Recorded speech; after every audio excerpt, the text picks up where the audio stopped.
Chosen motion number 1 as the grand finals motion. The motion reads, this house would prefer immortality over inevitable death.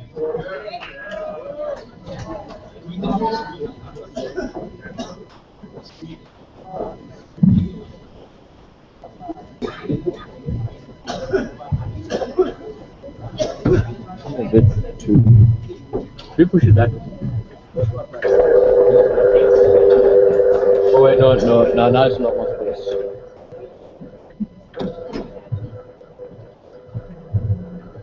Okay.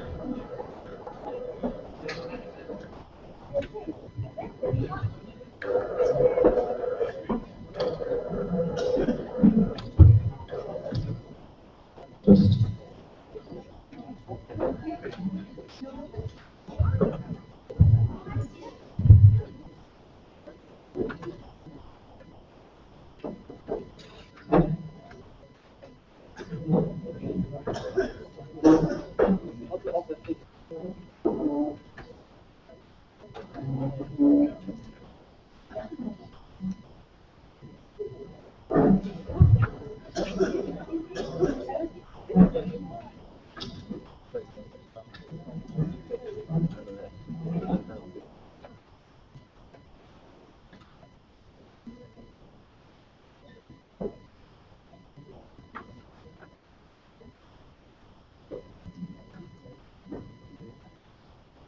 Welcome everybody to the grand finals of the 9th Borneo Debating Championship 2014.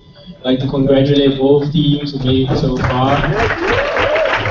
In government, we have Team Backdoor Warriors from Singapore. And in opposition, we have Team WSDC Tariq from Malaysia.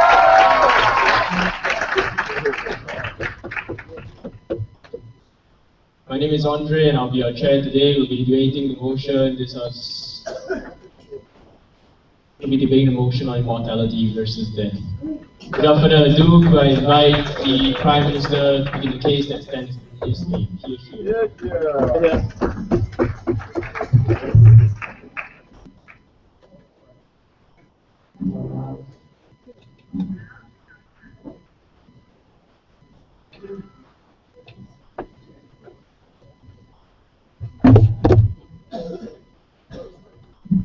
Before we begin, could I invite all of you to silence your mobile phones or turn it off so as to not interrupt the debaters during the debate. If you have to exit the room at any point in time during the debate, please do so in between speeches.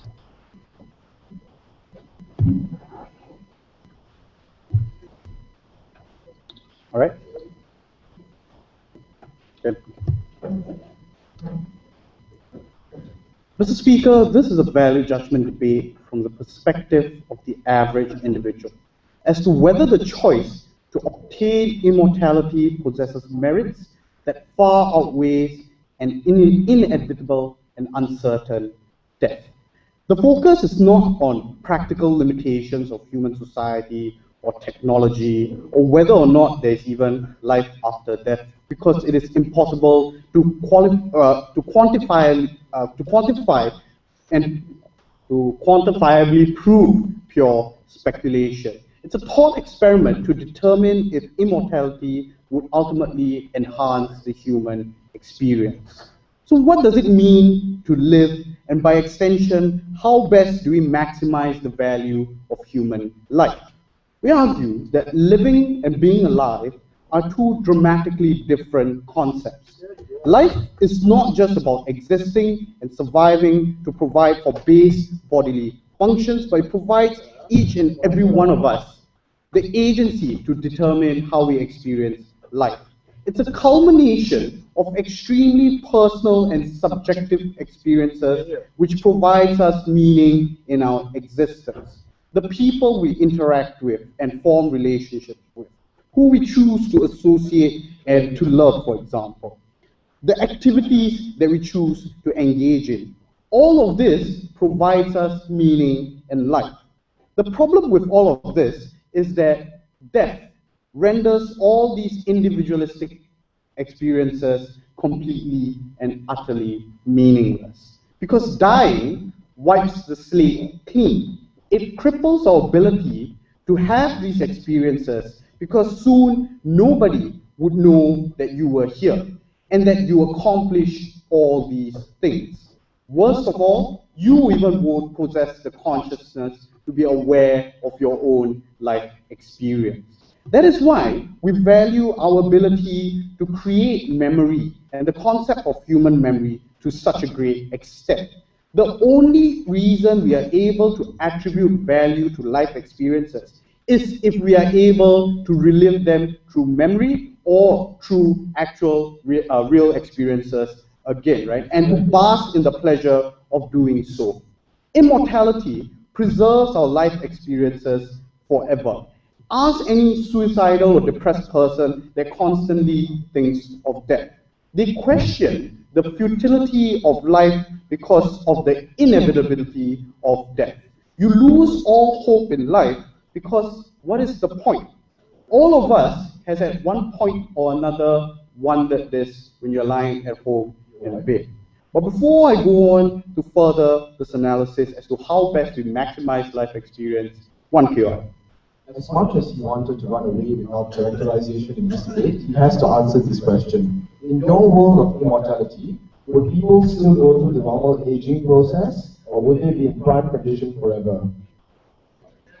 Well, we don't think this will be a pertinent issue in this debate. It's extremely subjective, it depends on whatever model. We think that the value of life and the value of immortality may vary. Whichever choice you make in preserving the immortality is ultimately up to the individual. The more important issue is whether immortality as a concept has superiority over death. We argue that death prevents us from maximizing our life experiences. Obviously, if you can live longer, you can enjoy life more. But we must recognize that death places a singular, unique constraint upon the choices we are able to access. Op may argue that this is good because we are forced to critically evaluate and maximize any path we choose. But how can we ever accurately determine for ourselves whether any particular choice in life was the best possible one, especially since the cost-benefit analysis of any life path is dependent on the subjectivity of the individual. Like, for example, if we were to take a poll on career options, right? Whether one should pursue law and fight for justice and earn money, and whether he would derive happiness from that, or whether one should fight for humanitarian cause, we would never be able to form a singular consensus. Why? Because each of us possesses individualistic value choices that cannot be mapped out to another individual. So you can't just ask someone else who has experienced something that you might want to pursue whether you should do it, especially since your own value judgments change over the course of your life. So the best way to maximize life experiences is not to be forced to make a choice, but is to have the ability to pursue every single possible life path. But before I go on to argue how death further constrains life experiences, last one. Yes, obviously death constrains life experiences because when you die, you cease to exist. The question is, if you are going to live forever, why would there be any urgency at all to pursue any goals given that you have an eternity to do it? That's fine. As long as you can take your time and choose what you want to decide to pursue, we argue that death ultimately prevents this from you maximizing any particular choice. Moreover, we argue that this places an unfair constraint on particular sections within society. For example, if you start off your life disenfranchised, like if you are poor and your options are already limited, the fact that you have a lifespan means that your ability to pursue other goals, like for example, leading the rich and high-flying life, or dedicating your life to study, simply because you don't have enough time to accumulate the sort of resources in order to choose other life paths, This is ultimately categorically unfair for certain sections within society, and that's why people would want to choose to pursue immortality in order to fight against these sort of constraints that human society or the luck of the draw places on you. But finally and most importantly, we argue that immortality provides each individual the aiding in understanding humanity as a whole. In order to bridge human differences, we need to create empathy. In order to do that, we need to understand that each human being is fundamentally different, has fundamentally different life experiences. That is why, in order to understand another human being and to move past conflict, when you are able to put yourself physically in their shoes, that is when you bridge those sort of differences, and that is never possible when you have a limited lifespan. For all these reasons, we're very proud to propose.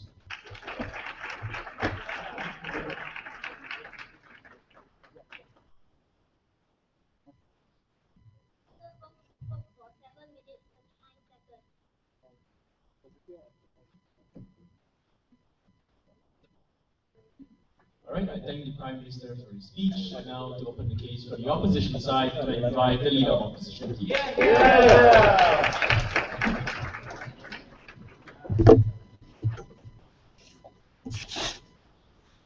Hello. Hello.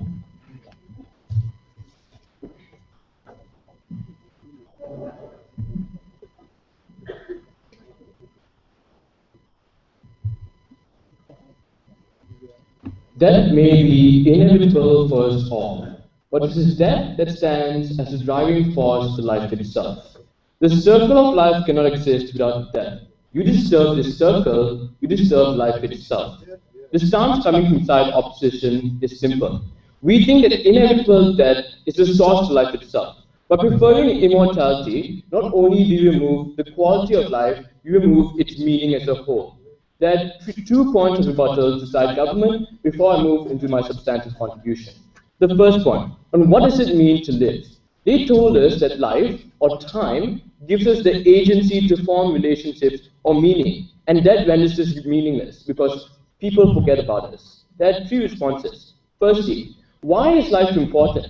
Life is important to ensure that you can do the most you can before death comes to you. This is why people have the urgency to do more, to keep on doing what they can't achieve. They set goals for themselves. That helps this because we give you a limit, we give you goals to achieve before that set limit. This is where we give you your meaning, this is where we help you achieve your goals. But the second response, on memories that people don't know you, we say that's why you need to create memories before you die. This is how you preserve life itself. Life doesn't end after you die. It's the people who carry on your life or your legacy after your point of death. That's where you create memories. That's where you're responsible for making sure you preserve the future.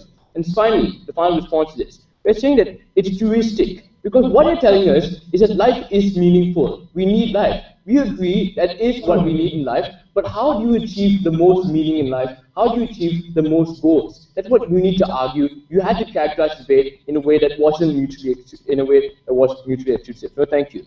But the second one, rebuttal, on how they wanted to maximize opportunities. They told us that we need to give people choices to allow them to change as a person, and that they are poor people. There are 3 responses. Firstly, the fear of time running out is why we make the choice in the first place. Because you have a limited amount of time, there's more of a need for you to make the choice. In your paradigm, the people never make the choice because they have an eternity to linger as to should we make the choice or should we not. This is why you make them complacent with what they have. This is why you make them abstain from making a choice in the first place. Your choices are limited to what the people think is best in the long term. We need them to make choices based now because that's the set they have. No, thank you. But even till, which leads to the second level, on you change the person. People pursue everything because time runs out. The reason why you strive to maximize your opportunity is because you have a time before your ability to get opportunities ends. That's why we pursue everything. In your side, you're not going to continue pursuing everything because you have an eternity to do so. You become complacent. And when you become complacent, that's why you stop having the strive, you stop having the drive. But the final issue, or the level, on the poor people, we say it's precisely because you have a set lifespan, you strive to achieve these goals. These poor people need an urgency to change themselves. The urgency only comes when they have a lifespan. Before I move into my substantive contribution, yes. We make we spend time with our families because we're worried that we might die someday, or simply because we're ignorant? Okay, you spend time with your families, but the reason why you prioritize this time is because one day you won't be able to see your family anymore. In your paradigm, the meaning of these relationships becomes nullified because you have an eternity to do nothing, which leads me to my third start point later. Anyways, the first point, on why you remove the urgency of living. There are three questions that need to be asked. The first question, what drives people to do more than what they can when faced with an inevitable death? Because the time they have is never absolute. Their time will eventually run out. This is the eventuality of death. We then need to ask, why is the eventuality of death important for urgency of living? And there are two reasons. Firstly, because time will run out, this pushes people to continue doing more. You make the most of living in the time that you have. By doing this, you become a more effective person, a more contributive person to society. You do more because you know that if you don't do more now, you're never going to have the opportunity to do it in the future. That's why they have the time, you actually make them act on the time. But the second, it increases effectivity. But the second reason is on the fear that tomorrow won't come. This is the fear that drives people to continue doing things that they want to do before the day ends, because they know that there is a possibility the day tomorrow won't come. The fear drives them to do forward. And an analogy is WSDC. You only have 4 times to debate in WSDC. That's why you make the most of what you have there. We say you can debate for an eternity, you won't really have a good quality of debates. But even so, we say this fear drives you forward, and it's important, because of this fear, it's important that you also preserve the future of tomorrow. If you won't live today, if you could die tomorrow, your children and the generation after you is still going to be here. That's why it's important for you to preserve them by passing on your knowledge. The second question on this, on why you remove the sense of urgency. Because you give them too much time. When they have too much time, it's easy for someone to simply postpone things to tomorrow. Not do it today, why not tomorrow, why not next week? That's why your urgency is lost, your complacency exists. The final thing, on what the harms that will occur when these people don't have urgency. And there are 2 really big harms. Firstly, people won't make the choices that they need to make. Because now, instead of making the choices based on the situation, making a good choice now that could be effective, they're simply going to linger on the possibility or the eventuality that maybe it will be bad. This makes people complacent with what they have. It makes them abstain from doing things. But secondly, is the urgency is lessened. No, thank you. And when the urgency is lessened, you have people who are not as contributive, not as effective. The conclusion is that you need urgency in order to live, in order to do the most that you can. The second point, which clashes with your empathy, is on why you reduce the appreciation for relationships and life itself. A simple economic principle says that when your supply is limited, you have gratitude for it. When it's infinite, you disregard it. The first question under this, why do you remove the appreciation of people? Because in society, people aren't going to be there forever. Because this, you preserve the relationships as much as you can. You spend as much time as you can with them, because maybe you might not see them tomorrow, maybe you won't see them at all. This is what drives the familial unit. In your side, you take relationships for granted because you're always going to be able to see them, you're always going to be able to spend time with them. This is why you don't prioritize them. You don't prioritize them and you push them as maybe something on the side. But the second reason, it has no incentive to make peace. The reason why before that, we try to stop all these grudges, or we try to resolve these conflicts, because after we die, we can't do so. We don't have the opportunity. That's why we need to make peace before our untimely death comes. In your side, when you have an eternity to do so, you simply make it something that you don't have to do. It's unnecessary because you might always have the opportunity. But the second thing on why you remove the appreciation for life, and this is what I'm going to conclude my speeches. Life is unique. The uniqueness of life that gives you experience is what drives people to continue appreciating it. When it becomes something normal, when it becomes something you're bored of, will you still appreciate life or will you disregard its meaning? That's why you have the question on the characterization of a meaning of life. For all of these reasons, we're proud to oppose. Thank you.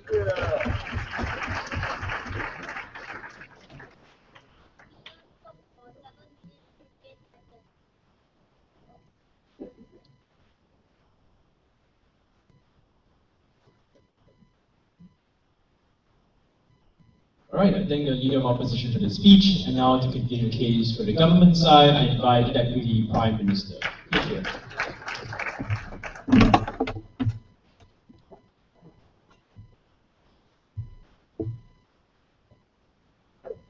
Mortality, the very quality that makes us human, is the very quality that distances us from discovering our humanity. First question, what is humanity? The reason why human beings are different is our capacity to reason, to have sentience. Central to this is to explore the subjective experience in which life affords, to learn about what makes me, to learn about what makes you unique, because that is what makes us persons, because of such explorations, to understand harm, to understand happiness, sadness, anguish. That is where immortality makes the idea of me irrelevant. We are no longer subjugated to the narratives of society. We don't have to prioritize materialistic needs of food, of money, of cars, of finding an apartment. Because the central assumption in which side opposition operates by is that we truly have a choice in society, that a trade-off necessarily means that we do have better lives. So the next question that's important, what truly drives us? Are we truly soulless when we become immortal beings? Look, ladies and gentlemen, like Alfred has pointed out on the POI, we don't debate because of the prospect of death. We do not spend time with our families because of the prospect of death, because there's a more intrinsic motivation to this. The pursuit of happiness, the changes, the pursuit of passion, all these are still existent even if you are a mortal being. Because you seek life, not just because of fear of death, because you know there's something more to it that's meaningful to yourself, because you know all these things matter. But what society forces you to do when you are a mortal being is that you're forced to pursue the next meal on the table. You're forced to get a car because your girlfriend asked for it. That is when the choices are constrained. That is why individuals are never truly free. In fact, the very conception of a trade-off means that life is constrained. You can never experience both worlds. And that is what immortality precisely offers. You do not have to make a trade-off now between family and work, because now you can do both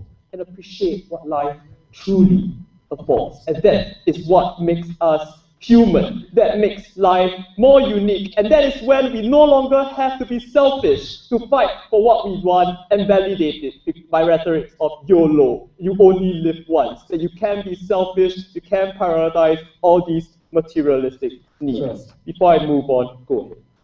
If I'm going to live forever, isn't it much more likely that I will be selfish? Because everything I have, I will need for an eternity. Ladies and gentlemen, even if you need certain things for eternity, reading the prospect of time is the opportunity for maturity. Let us take a step back to understand what immortality truly affords. We spend 20 years of our life discovering what we are. We often forget the very dreams you have as a child, because those are the times in which the dreams are the biggest. We want to be astronauts, we want to be scientists, botanists, we want to spend time with nature. We have all sorts of absurd dreams, but all these are always constrained because of the prospect of life. Because we are constrained by time, we must fight for these materialistic needs in which society affords. All the ideas of American dream, Singaporean dream, all these narrows society, narrows our conception of good life to suit reality. That is when life is truly constrained. That is when the exploration of humanity, what makes me, is not explored, but in fact we are subjugated to the narratives and value structures in which society imposes upon us. That is why you're always told to become a lawyer, a doctor, seek more practical jobs, rather than become that of an artist. That is when people are denied of exploration of the very quality that makes us human, this subjective experience, rather than becoming economic tools, engines for growth, for productivity. All the rhetoric that we hear from governments, from parents, from ideological state apparatus that constrain us so severely. Look, ladies and gentlemen, our prospect understanding of peace is the development of maturity. As we age, immortality grants us the idea and concept of retrospective knowledge. We can appreciate the concept of peace far greater as an older being, understanding that conflict has no good for humankind. That is when society truly progresses to looking beyond your selfish needs, your ideas of YOLO, your ideas of seeking money to become that rich man to feature on the faces of Fortune 500, because humanity matters much more. Immortality gives you the benefit of retrospective knowledge to discover what we are. My first idea directly clashes with their point about how death is a form of robbery of the innocent man. They claim that people don't understand the concept of peace when they're immortal, but in fact, many a times, the failure to preempt your death means that life is ended abruptly, and that is when no one can understand life as it is or enjoy it. Look at an innocent being suffering from HIV at birth, or anyone robbed by circumstance. robbed by the birth lottery. That is when people are victims and are unable to underappreciate life. That is when immortality changes this thing. It becomes a leveler for everyone to appreciate life at its fullest. Because you're no longer constrained by birth conditions, you are able to seek and understand humanity like everyone else. You are not robbed by mortality. No, thank you, sir. More importantly, ladies and gentlemen, I really explained three things. Firstly, how individuals are made to prioritize practical benefits over other needs, like learning about yourself. Now, I'll explain how people tend to be more selfish instead when they are mortal.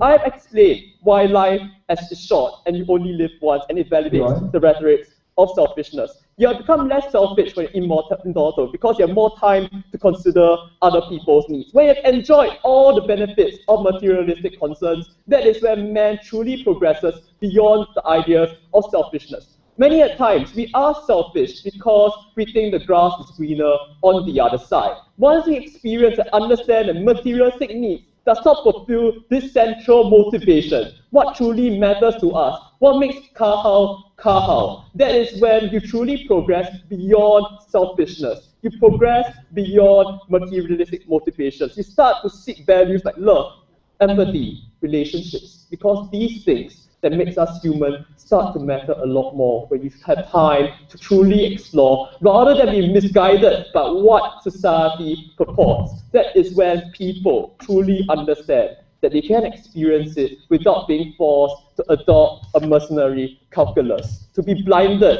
by the prospect of death, only to be incapacitated of the ability to truly discover themselves as unique persons.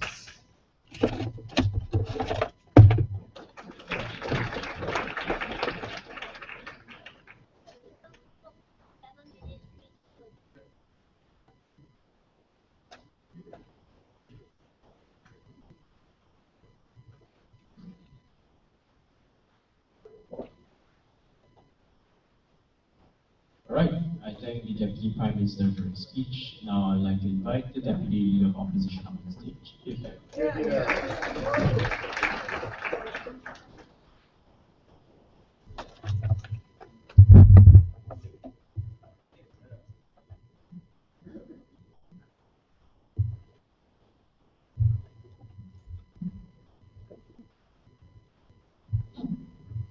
Interesting.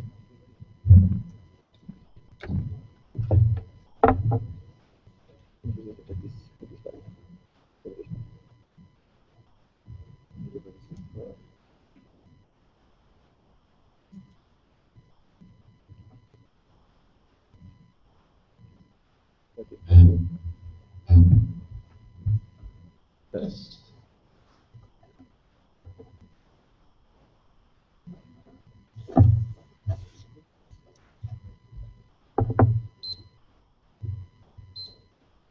Most people don't realize that it is the fear that tomorrow will not be the same as today that drives them to live their life.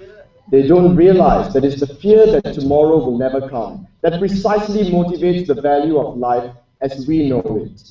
Much like Singapore achieved their Singaporean dream and went out like warriors of Malaysia's back door, their logic completely went out the back alley in this debate. Why? They had a very simplistic conception of what life and death mean.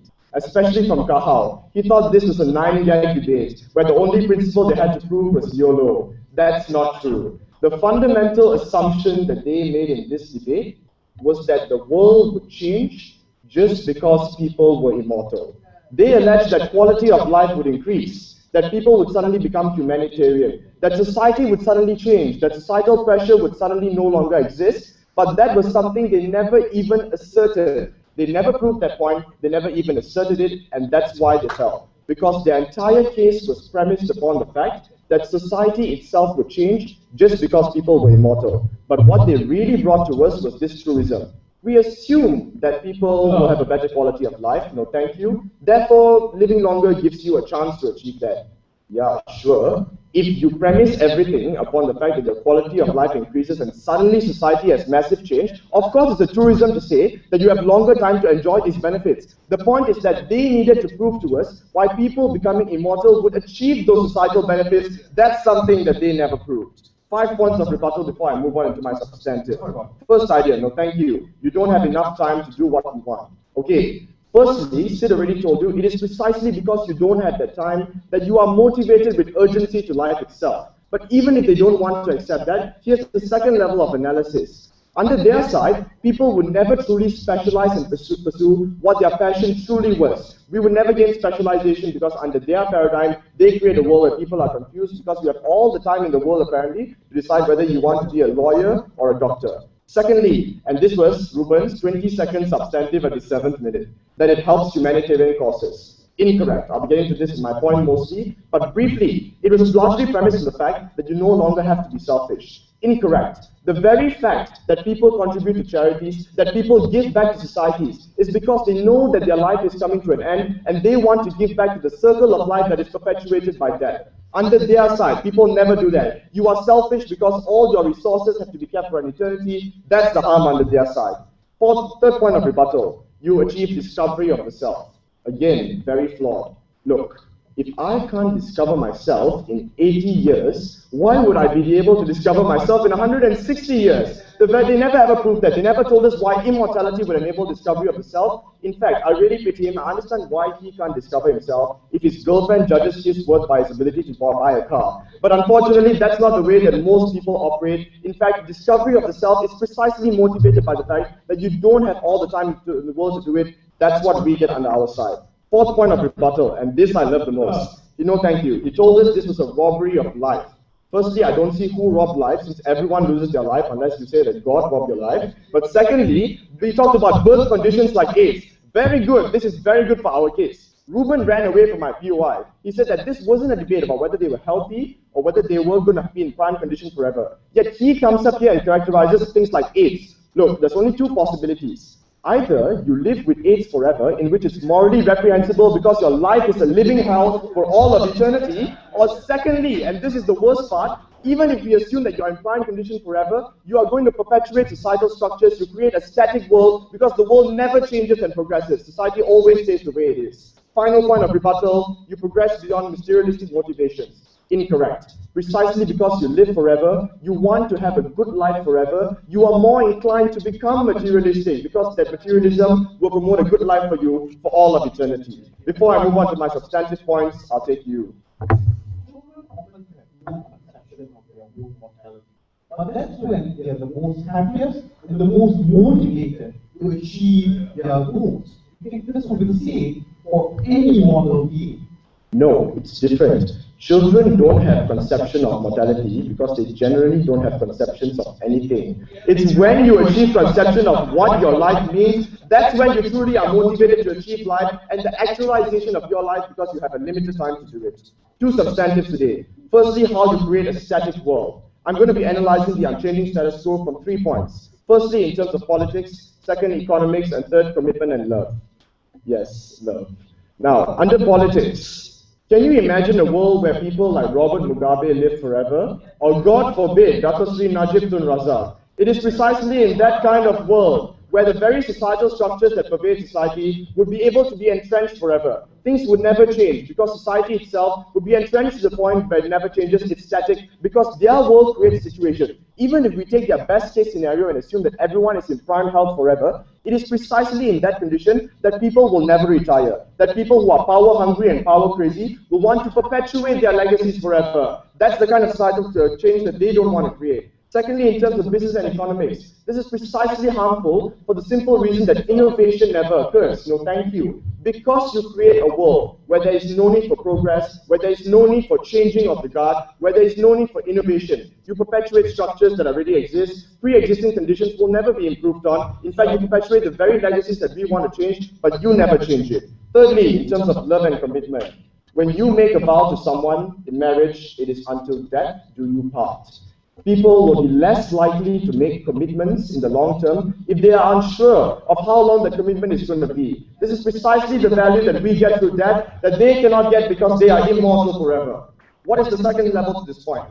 You remove the willingness to learn. Why would I, as a child, have an incentive to learn from my parents if I didn't know that I would someday have to take their place and continue their legacy? Why would I, as a student, have a legacy to learn and continue the job of my teacher if I knew that my teacher would be there forever to teach me that y equals to mx plus c? That's the kind of situation that they create because people don't have an incentive to learn. Final level to this point, you drive people insane. Reuben correctly told you that there is a difference between living and being alive. What they are doing is creating a situation where you are only living, but the time in which you are alive is so short because your conception of life is limited. People will get bored. That is human nature. Look, even in real life now, people want change after 5 years, after 10 years. That is human nature. Under their side, the change never happens. You make people sick of living. You create a situation which is abhorrent because people now lose all conception of the value of life. They lose what life means. For all those reasons, because we create a world in which death and life are like yin and yang, we complete the circle of life. We are very proud to oppose.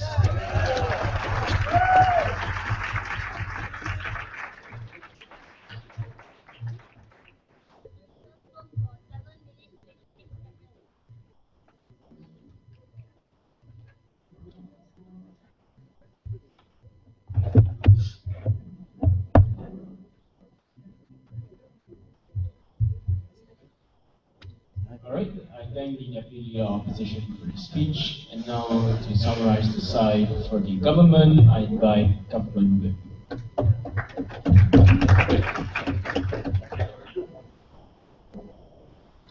With all due respect, if I knew that I was going to die tomorrow, I definitely wouldn't be here in Sabah. And that's what they don't understand, that it's not just the child at the age of 10 that has no conception of mortality. Most young people don't. They cannot imagine that they might simply die tomorrow. They don't believe it, which is why a lot of people don't buy life insurance, despite the fact that it's probably good for them because they might die, and it's probably like helpful for them if they do.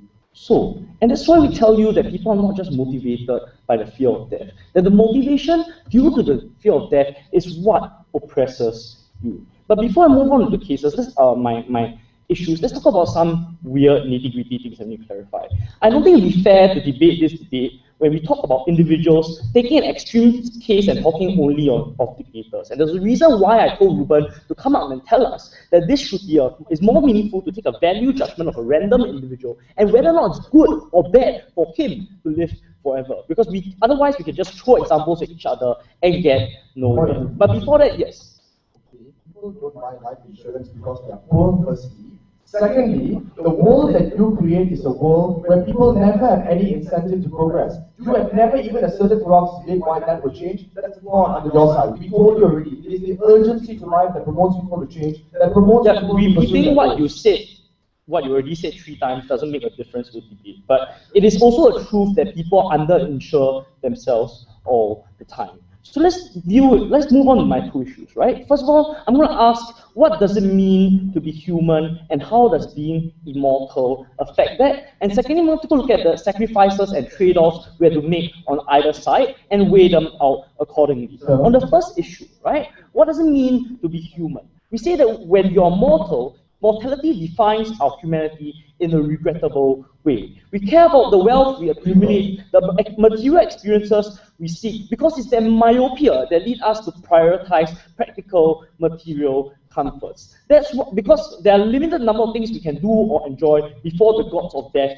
claims us. What happens when we live forever? Why is it then that we are no longer restricted by ephemeral things? Why is it then that we no longer care as much about our ability to amass a fortune, to buy that car, to get that girlfriend? Because we say what you want is no longer a luxurious life. Because even if you wanted to, you could have had it all, and you're no longer, given that you're worried that you missed the opportunity to get that girl to do what you want. We get an example of when you talk about charity, right? They claim that mortality is what allows us to give to other people after we die. That neglects the fact that those people had to hoard their fortune for themselves all until the day that they die. If you no longer have to worry about that, then you can do charity all you want, because there's no lack of time to earn more money to enjoy yourself. But more importantly, as Reuben explained to you in first speaker and never engaged with, that is the idea that when we're immortal, we value what we can cherish forever.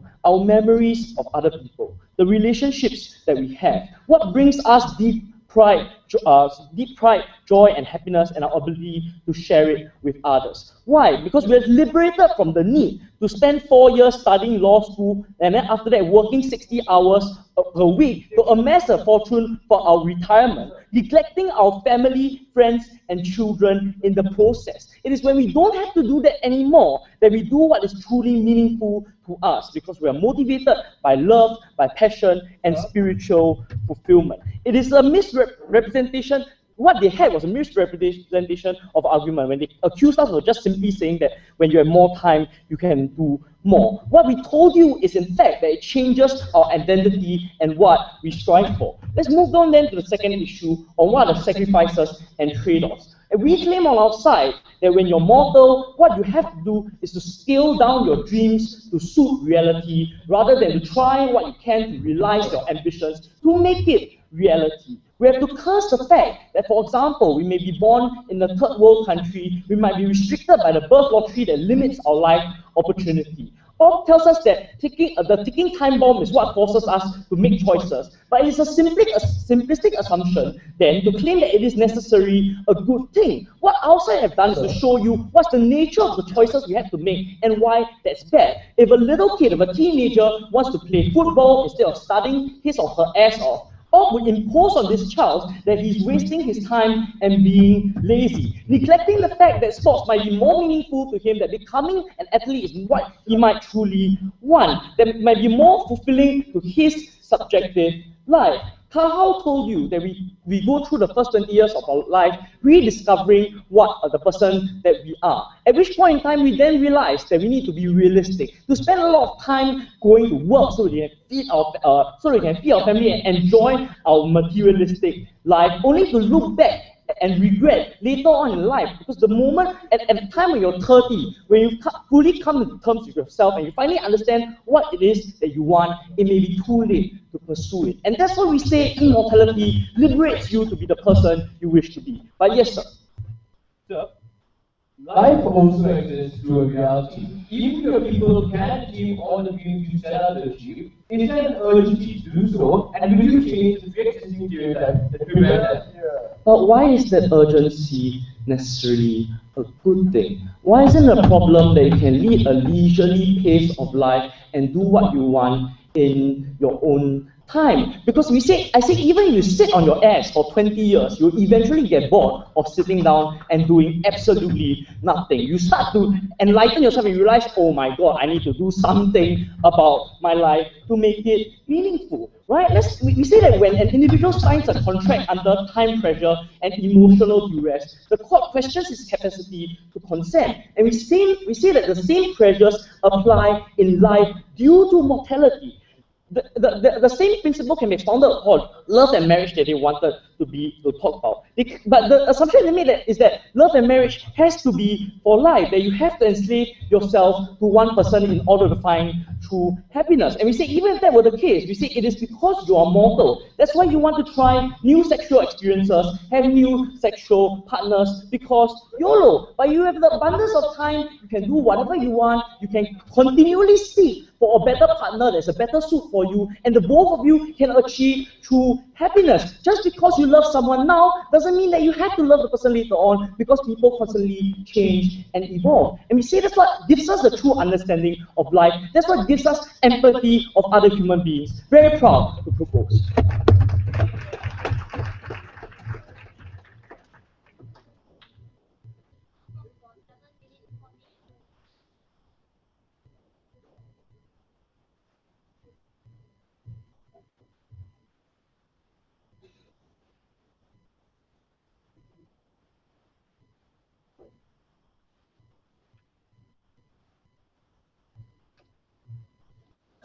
Right, I thank the government whip speaker for that speech. Now I'd like to invite the opposition whip speaker to summarize the side of the opposition.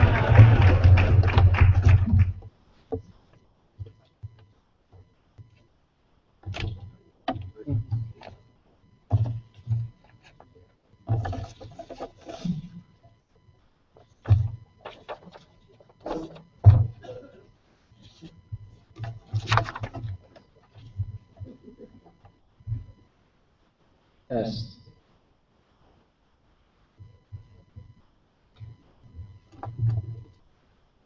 Firstly, I'd like to thank Reuben's speaker for filling in many logical leaps that were missing from his previous speakers and consider it new matter, but being a very good person in general and a very dynamic person in debates, I'll answer this anyway. Many logical leaps were answered in whips, but we don't think that all of them were answered. First issue of today, will immortality increase human productivity? Coming from side government, they argued about how when you live longer, you basically can enjoy more and have the capabilities to do so. Basically telling us very emotional speech on the benefits of life. Well, firstly, we concede to the fact, yes, life is beneficial. But why is it better when you have an urgency to do so and when death is apparent? We told you time and time again about how death pushes action. Why it's better than having forever to decide. Because under our paradigm, it adds the aspect of urgency, meaning to say people will do meaningful activities, will improve their social status, will improve the image that society has placed upon them. Because they have an incentive to do so, and because time is limited, they cannot wait forever. Let's analyze the human psyche over here. With privilege comes complacency, the exact reason as to why many government-linked corporations who slack off, because the government gives them many benefits in the first place, example of Proton, right? Well, we tell you this is the exact reason, because you have so many privileges and because your time can never run out, now there's no incentive for you to do that action in the first place. Under their paradigm, what happens? Let's do comparative analysis. Under immortality, you live is forever, therefore the choice is forever, options are also forever, urgency is non-existent. They always talked about the benefits of life and how you can do so many things, but they never told us explicitly how when you have a longer life, you will have this urgency and push to do these things in the first place. They give no guarantee and no incentive as to how people will even opt to go and do these things in the first place. There's no restrictions anymore. They never told us how this incentive will magically come. Under their paradigm, all people who are evil still stay evil. They never prove to us how when a man under our paradigm dies of 80 years old, will suddenly repent and do all the things he never fulfill his life if they live forever or 160 years old. Their case is very flawed. We tell you urgency is good in this certain sense. We give people the push to move. The push to move for people under their paradigm is still not there. They support lazy old people who still won't even do these actions in the first place. Secondly, we argue how they degrade the fundamental values of life in the first place, which is the sheer appreciation of it, of relationships and interactions, about how when you have a time restriction, this is when you will go out and do action. This is when you fix relationships, you mend broken ties. Because you know that death is imminent, it can come to you at any given time. It ensures and subscribes you to always act according to these moral standards which you yourself set up, which you yourself always wanted to achieve in life, which you yourself will always value the relationships and interactions you have with anyone else. We think it's much more easier to please your girlfriend because you know that at any given day she is going to die, rather than know that you have an eternity to choose a girlfriend in the first place, and that you never even have to satisfy her because you can always come back in 100 years and satisfy her then. We tell you that their paradigm gives us no urgency and all the benefits they stated were not linked. But before, not yet. Okay, secondly, they argued how humans are fundamentally more materialistic when they have a life sentence.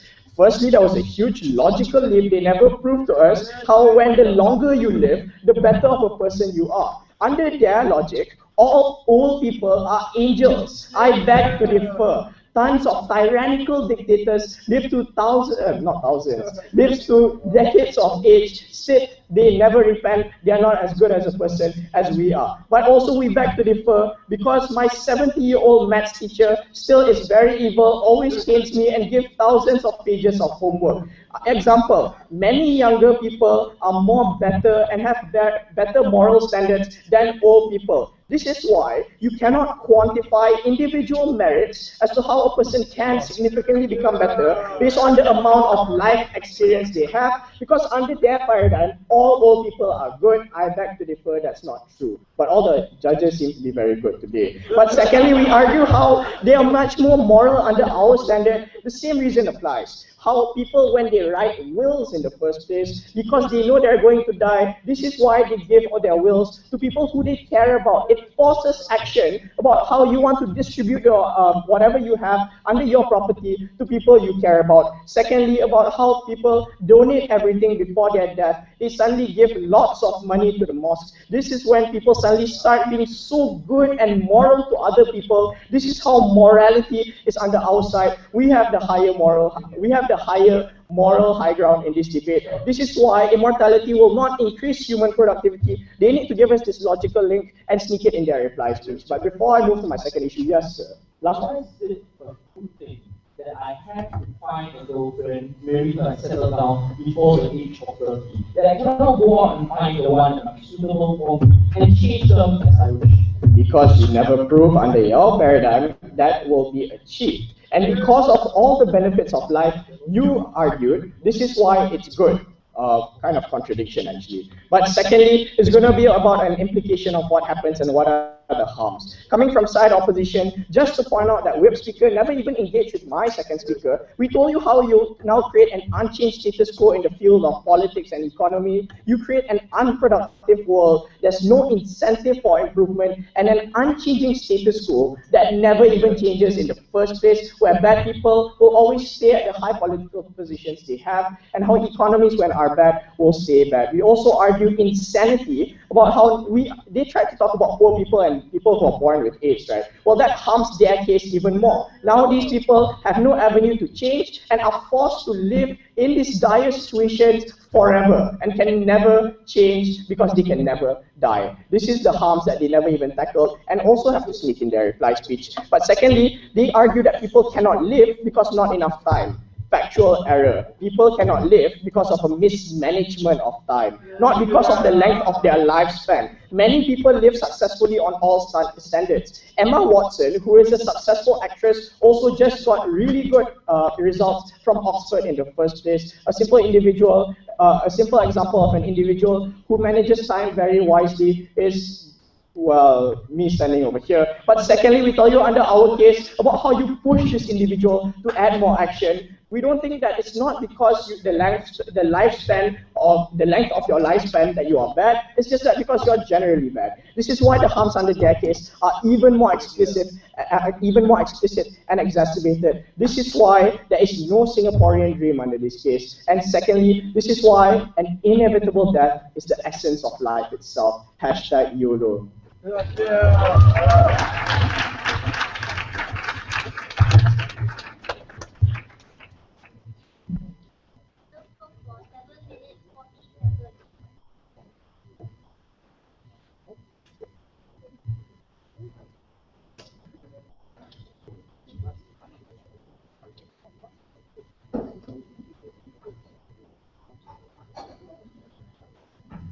Alright, thank the opposition whip speaker for that speech. And now to proceed into the reply speeches, can I invite the odd reply speaker, please?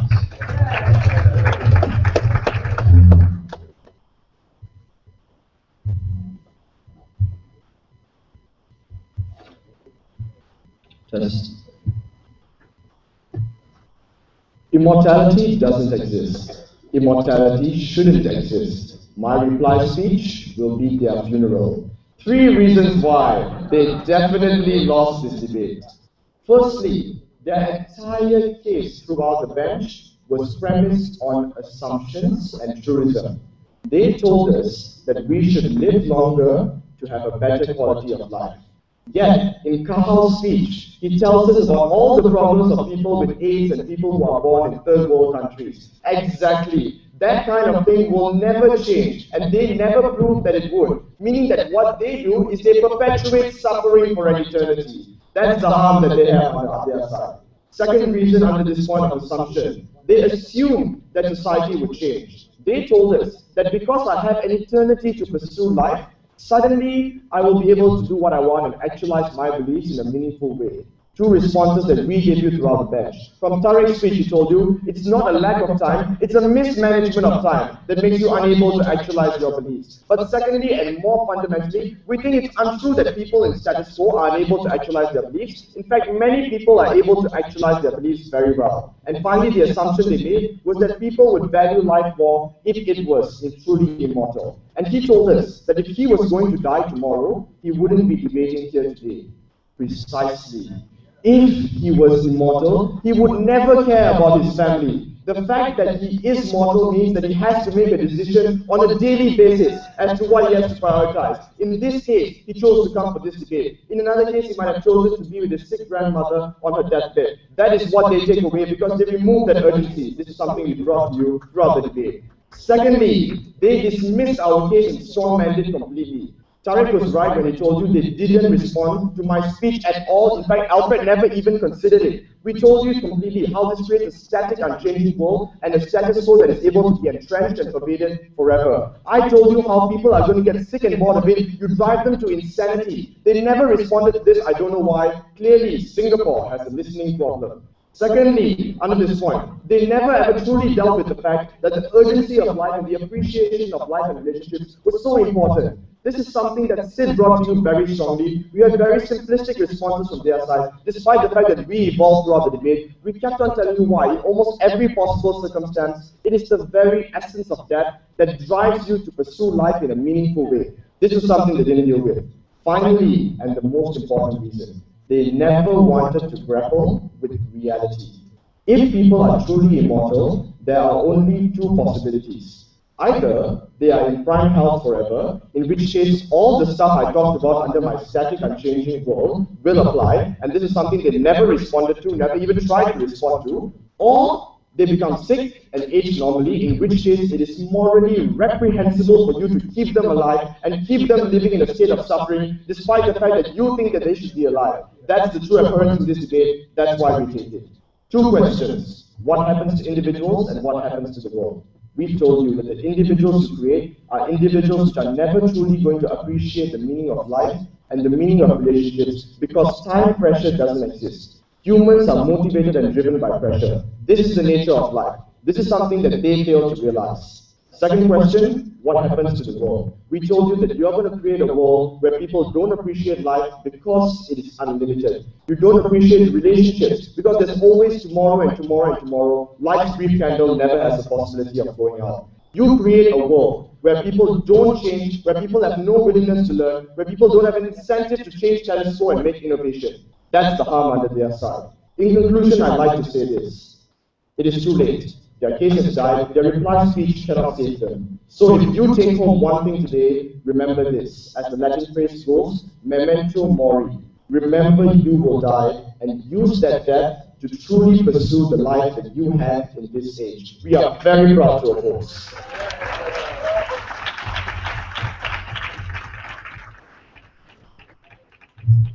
All right, I thank the off reply speaker for the speech, and now we welcome the GUP reply speaker to conclude the side of the government as well as the tournament as a whole. I invite Reuben.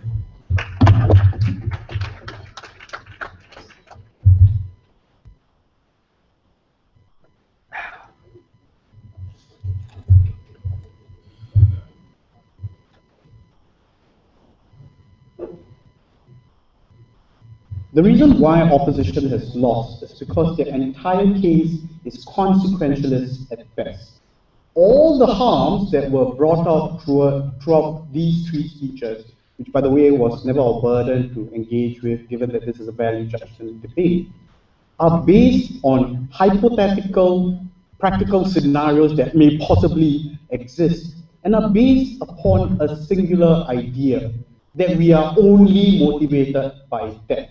The moment we break this idea, their entire case falls. That's how you win a debate with a single rebuttal, something they need to learn to do. So let's talk about the critical idea in this debate. What gives life meaning? Ops' characterization is that the meaning of life and what motivates the average individual was not only extremely myopic, but was dark and disturbing. That we only live when we have to make a choice because the threat of death is ever present. they completely ignored my entire Prime Minister's speech when I argued that life is not just existing, but is experienced. And the reason why we are differentiated from other creatures is due to our sentience, right? Because we are aware, we experience. That is why we only feel a sense of fulfillment when we engage in activities, when we communicate with people, or even eat like really good food. If any of us were to reflect upon what makes us happiest and what makes us most content with our lives, it has to do with engaging in experiences in the world around us. And that sense of happiness and fulfillment drives us to continue living and to seek new experiences. We are simple creatures driven by pleasure and enjoyment. That's a characterization they poo-pooed from the get-go, right? They completely ignored 3 speeches worth of analysis that we enjoy experiencing the world around us, and that is the best motivator for the individual. What they did do is make a principal concession. By arguing that choices and life paths are important, they concede that there is value in any life choice, right? That is why they argue we should accelerate the process, feeding into our argumentation. But being constrained by time does no benefit for you. Why? Because having to choose means you are denied opportunity. You are left wondering, what if? You regret. That is why we do everything within our power to prevent living a life of regret. This is inevitable because you can never make a truly informed decision, can never make a truly informed choice. How will you ever know if the person you should, if this should be the person that you should marry, if this should be the job that you should take up? When you make the wrong choice, your life is deemed meaningless, and that's what happens all the time with everyone. It is unforgiving and it destroys our capacity to live. We prevent our ability to take risks and find out what truly makes us happy. Their entire argumentation was premised on this idea that only death motivates us. That assumes that productivity is important to the human psyche, right? We address this when we talk about disenfranchised communities and how their choices are necessarily limited at best, right? Because ultimately, why would anyone choose to remain in abject conditions simply because they have an eternity to live? We are always seeking progress because that's a natural tenet of our humanity, especially when it's unfair to particular sections of society, when their choices are restrained by either society, by like the luck of the draw, through the birth lottery, or through things like poverty. They never once dealt with that. When your life is ended prematurely and you're unable to experience life to the fullest, that is a regret that we all cannot afford to have. For maximizing the value of opportunity and preventing a situation where you have to make sacrifices and trade-offs, we are very proud to propose. Right, we come to the end of the debate. Could I invite both sides to cross the house and shake hands, please? Thank you. Thank you.